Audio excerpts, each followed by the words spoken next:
C'est alors qu'apparut le renard. « Bonjour, dit le renard. « Bonjour, répondit poliment le petit prince, qui se retourna, mais ne vit rien.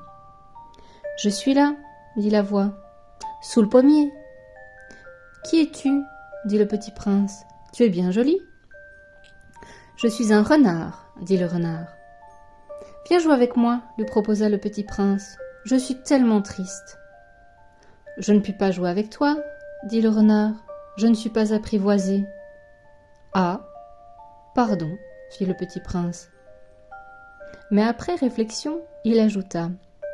« Qu'est-ce que signifie apprivoiser ?»« Tu n'es pas d'ici, dit le renard. Que cherches-tu ?»« Je cherche les hommes, dit le petit prince. Qu'est-ce que signifie apprivoiser ?»« Les hommes, dit le renard, ils ont des fusils et ils chassent. C'est bien gênant. Ils élèvent aussi des poules. C'est leur seul intérêt. Tu cherches des poules ? Non, dit le petit prince. Je cherche des amis. Qu'est-ce que signifie apprivoiser ? C'est une chose trop oubliée, dit le renard. Ça signifie créer des liens. Créer des liens ? Bien sûr, dit le renard. Tu n'es encore pour moi qu'un petit garçon, tout semblable à 100 000 petits garçons, et je n'ai pas besoin de toi, et tu n'as pas besoin de moi non plus. Je ne suis pour toi qu'un renard, semblable à 100 000 renards.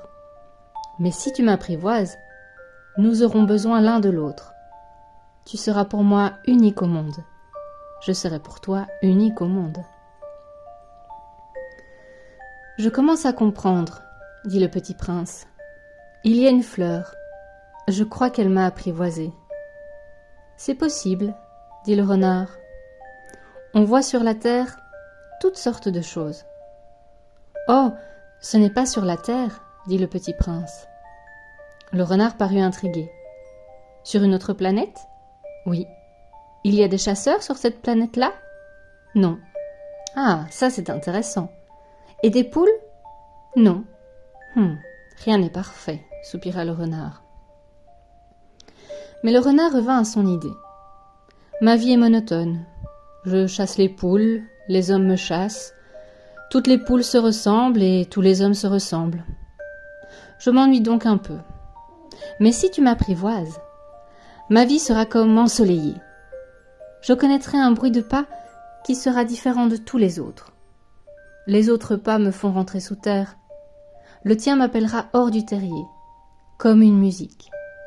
Et puis regarde, tu vois là-bas les champs de blé. Je ne mange pas de pain.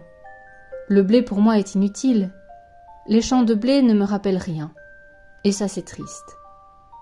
Mais tu as des cheveux couleur d'or.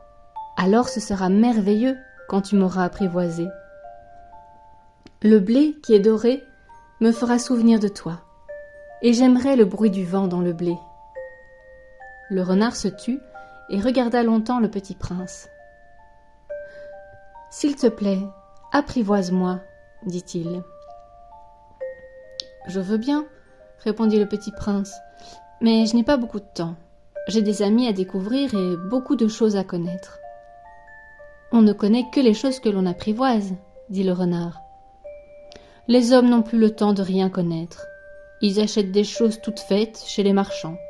Mais comme il n'existe point de marchands d'amis, les hommes n'ont plus d'amis. Si tu veux un ami, apprivoise-moi. »« Que faut-il faire » dit le petit prince. « Il faut être très patient, répondit le renard. Tu t'assoiras d'abord un peu loin de moi, comme ça, dans l'herbe. Je te regarderai du coin de l'œil et tu ne diras rien. Le langage est source de malentendus. Mais chaque jour, tu pourras t'asseoir un peu plus près. » Le lendemain revint le petit prince. « Il eût mieux valu revenir à la même heure, dit le renard. Si tu viens par exemple à 4 heures de l'après-midi, dès 3 heures, je commencerai d'être heureux. Plus l'heure avancera, plus je me sentirai heureux. À 4 heures déjà, je m'agiterai et m'inquiéterai. Je découvrirai le prix du bonheur. Mais si tu viens n'importe quand, je ne saurai jamais à quelle heure m'habiller le cœur.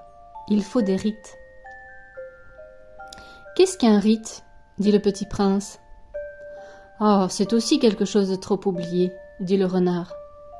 C'est ce qui fait qu'un jour est différent des autres jours, une heure des autres heures. Il y a un rite, par exemple, chez mes chasseurs. Ils dansent le jeudi avec les filles du village. Alors le jeudi est jour merveilleux. Je vais me promener jusqu'à la vigne. Si les chasseurs dansaient n'importe quand, les jours se ressembleraient tous, et je n'aurais point de vacances. Ainsi, le petit prince apprivoisa le renard.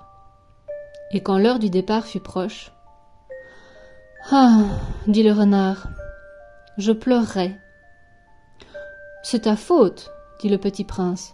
Je ne te souhaitais point de mal, mais tu as voulu que je t'apprivoise. »« Bien sûr, dit le renard. »« Mais tu vas pleurer, dit le petit prince. »« Bien sûr, dit le renard. »« Alors tu n'y gagnes rien. »« J'y gagne, dit le renard, à cause de la couleur du blé. » Puis il ajouta, « Va revoir les roses.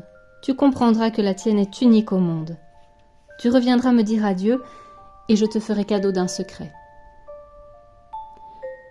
Le petit prince s'en fut revoir les roses. « Vous n'êtes pas du tout semblable à ma rose. Vous n'êtes rien encore, leur dit-il. Personne ne vous a apprivoisé, et vous n'avez apprivoisé personne.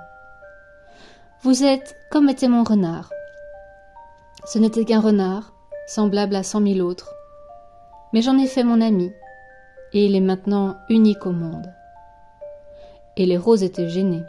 « Vous êtes belles, mais vous êtes vides, leur dit-il encore. On ne peut pas mourir pour vous. Bien sûr, ma rose à moi, un passant ordinaire croirait qu'elle vous ressemble. Mais à elle seule, elle est plus importante que vous toutes, puisque c'est elle que j'ai arrosée, puisque c'est elle que j'ai mise sous un globe, puisque c'est elle que j'ai abritée par le paravent, puisque c'est elle dont j'ai tué les chenilles, puisque c'est elle que j'ai écouté se plaindre ou se vanter, ou même quelquefois se taire, puisque c'est ma rose. » Et il revint vers le renard. « Adieu, dit-il. « Adieu, dit le renard.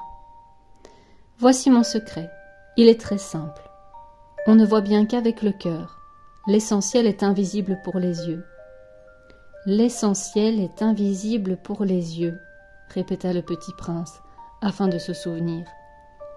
« C'est le temps que tu as perdu pour ta rose qui fait ta rose si importante. »« C'est le temps que j'ai perdu pour ma rose, » fit le petit prince, afin de se souvenir. « Les hommes ont oublié cette vérité, » dit le renard. « Mais tu ne dois pas l'oublier. Tu deviens responsable pour toujours de ce que tu as apprivoisé. Tu es responsable de ta rose. »« Je suis responsable de ma rose, » répéta le petit prince, afin de se souvenir.